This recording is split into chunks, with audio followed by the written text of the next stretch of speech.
The Oxford Union is making debate great again.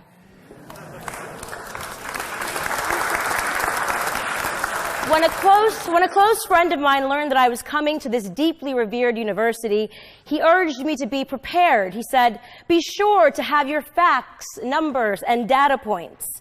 Alas, I had to inform my friend that no such preparation was plausible, because the motion that sits before us today is the impeachment of President Donald J. Trump, a topic that made entry into the sphere of debate absent any substantive fact, born entirely of innuendo, and unmitigated anger and personal contempt. Personal contempt, like calling somebody a weak president, an odious president, a hideous president, suggesting that somebody smells like scotch, while very entertaining, is without any fact or merit.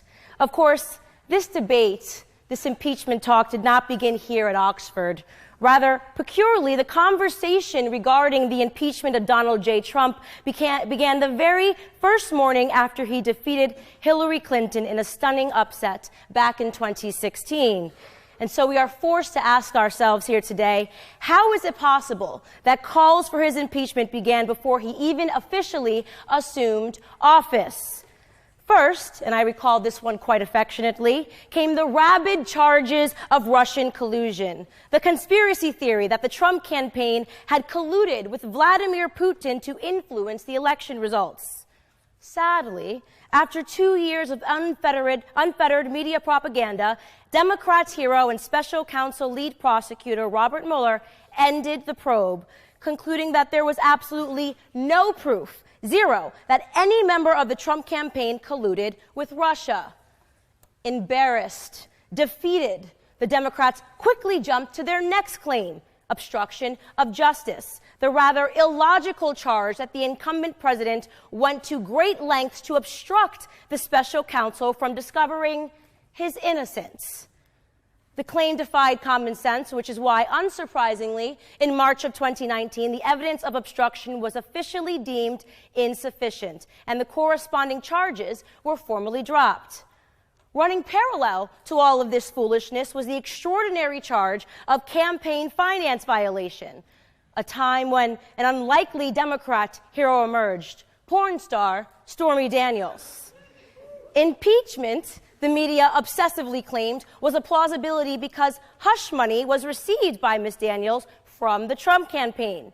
The Democrats became certain that this was the story that would sink the presidency. So certain, in fact, that they transformed Ms. Daniels' lawyer, Michael Avenatti, into an overnight celebrity. Propped up as the long-awaited kryptonite to the MAGA superhero, there were public calls for Mr. Avenatti to run against Trump in 2020. More sadness, because that story collapsed too. And if you need an update, Ms. Daniels was ordered by a judge to pay Trump nearly $300,000 in legal fees. And the hush money lawsuit against the president was dismissed entirely by a judge back in March. Oh, and what of Mr. Michael Avenatti, the man once glorified by Democrats as a presidential contender?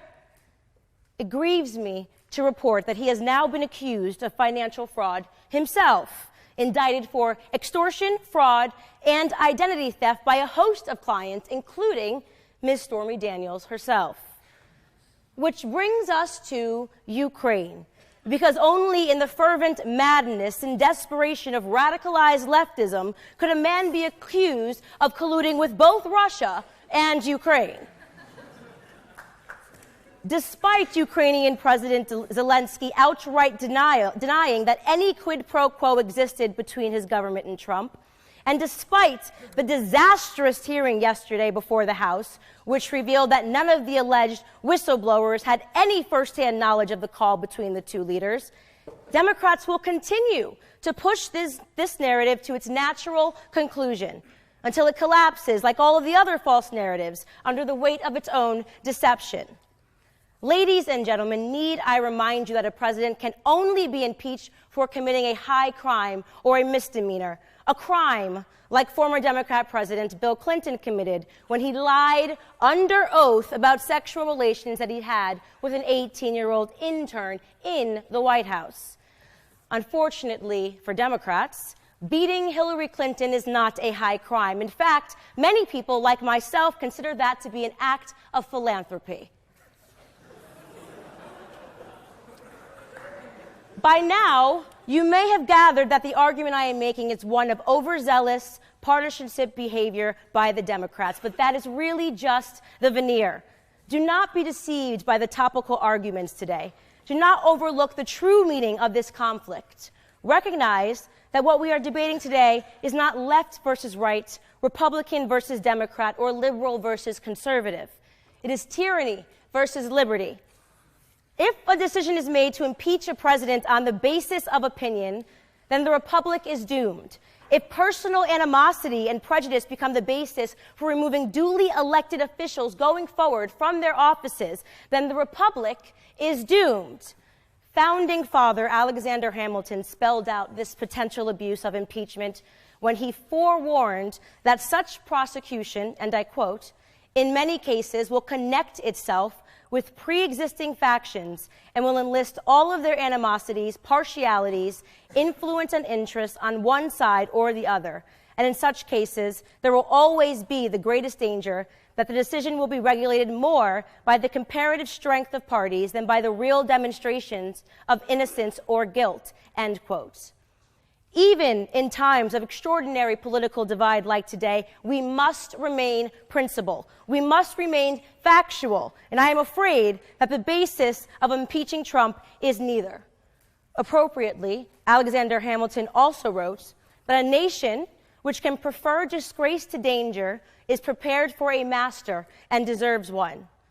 Through the continued onslaught of these various fraudulent investigations, we not only disgrace ourselves, but we weaken our position upon the world stage. We signify to the rest of the world that Western civilization is on the brink of implosion. Within America, constitutional government is dissipating before our eyes. So, ladies and gentlemen, I have traveled 3,662 miles over the Atlantic Ocean to inform you all that you simply cannot impeach somebody that you don't like. And if the chamber would like... I just have to say that I object strenuously to your use of the word hilarious. To me, this feels a lot like your reaction to being named in one of these manifestos. Now, you're, of course, not responsible for the words of somebody writing that document. But I do think that laughing at it is a real problem, because these are real families that are impacted by this violence. And I think our efforts towards talking about this have to start from a place of mutual respect, which is what I've heard from this side of the table. Now, the reason we don't have those numbers, I want those numbers as much as you do, but to say the numbers don't show something is simply not supported by the data. Okay, and I have 38 seconds left, Ms. Mulligan, if you want to respond within that time. The only thing I would add is that it's in the name. Terrorism, domestic terrorism, it terrorizes us. It terrorizes us in our homes. It terrorizes us in our schools. And to the points made by the other panelists, it is disproportionate to its impact on any individual life, and it's not. You reject the idea it's something that doesn't matter, or it doesn't really matter? Absolutely reject. Okay. All right, so here's where we are. Every member now has had 5 minutes and... Okay, and Mr. Clay, so we have two members who have not. So I'm going to go to the two members who have not yet, and we'll give an opportunity for a closing thought to any member who wants before we go. Am I next to respond, or is Mr. Meadows? I thought Mr. Meadows was next. Mr. Meadows, okay. Mr. Meadows is next, then Mr. Clay, then to you, Mr. Jordan.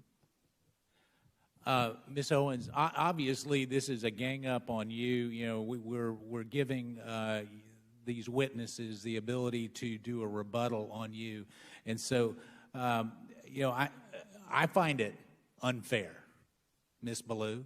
I mean, you know, candidly, for you to show mutual respect and then you to go after Ms. Owens, it's not appropriate. So, Ms. Owens, you can have 4 minutes and 34 seconds to respond. However, yield for a second. I'll yield.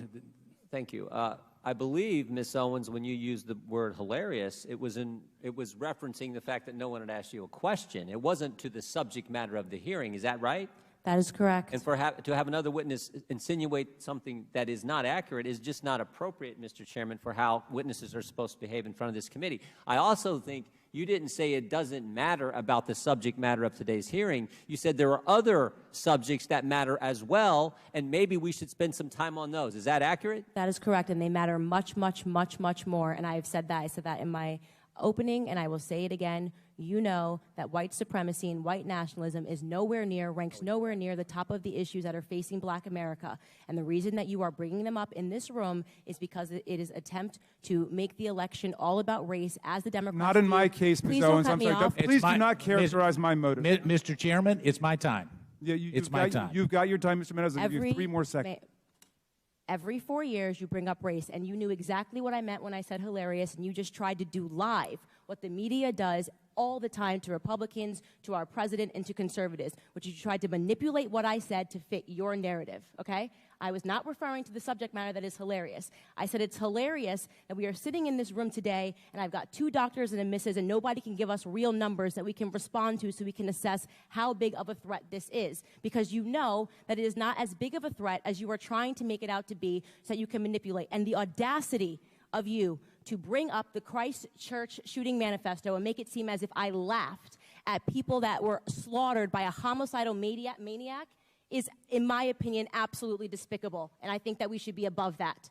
To try to assign reality or any meaning to a homicidal maniac writing a manifesto, which, by the way, let the record show, also stated Spyro the Dragon, the child's cartoon, as a source of inspiration. He also cited Nelson Mandela as a source of information. I don't think that Nelson Mandela has inspired mosque shootings. You can correct me if you think I'm wrong.